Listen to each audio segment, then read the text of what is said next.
Бидний гол бодлого бол дундаж наслтыг нэмэгдүүлэх, гинхтээ эрүүл насжилтыг бий болгож дундаж наслтыг нэмэгдүүлэх нь бидний гол зорилгоо. Үүний тулд бид нэр аливаа өвчнийг үүсгэж байгаа эрсдэл хүчин зүйл шалтгааныг арилгах бодлого нэгдүгээр чухал.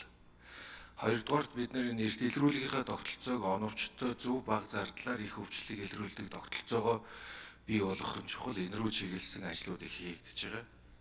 Гуравдугаарт бид нар эмнэлгийн тусламж үйлчилгээний хүртээмжийгээ сайжруулж энэ дундаж наслцаа нэмэгдүүлнэ. Тэрний тулд бид нар энэ аймаг дүүргийн эмнэлгүүдийн чадварыг маш сайн нэмэгдүүлж энэ төвлөрлийг задлж тусламж үйлчилгээгээ ямар нэгэн цаг алдалгүй өргөдөг энэ тогтолцоог бий бол. Түрүүний ярьсан таны тоонууд бол залуудаа хөдөлмөрийн насандаа энэ 8 нас ирсэн.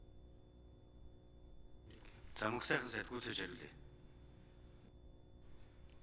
8 нас ирсэж байгаа тохиолдлуудын дийлэнх хөв сүүлийн 5 жилийн аваад үзэхэд бараг 94 мянган хүн яаралтай тусламж авч эмнэлэгт хүрэгдэж амжилтгүйгээр нас барсан. 12 мянган хүүхэд 8 нас ирсэн гэдэг ийм тоо баримтууд байгаа. Энэ бол бид нар үндэсний хэмжээний яаралтай тусламжийн тогтолцоогоо бий болгохгүй бол эмнэлэг хүрж амжихгүйгээр 8 нас ирсдэх ийм тохиолдлууд өндөр байгааг харж байгаа. Тийм учраас энэ тогтолцоог бий болгох тал дээр бид нар маш их ажлуудыг хийж санаачилж хийж хэрэгжүүлж байгаа. Энэ дээр нэлээдгүй санхүү мөнгөний асуудал хэрэгтэй байгаамаа.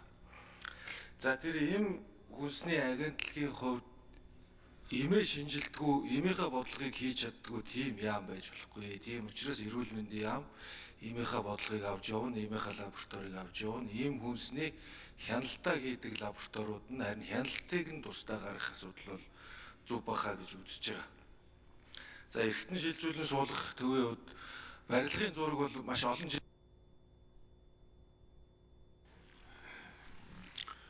За хариулт өглөө. За энэхүү жигжил сүрэнгийн Чөмбөр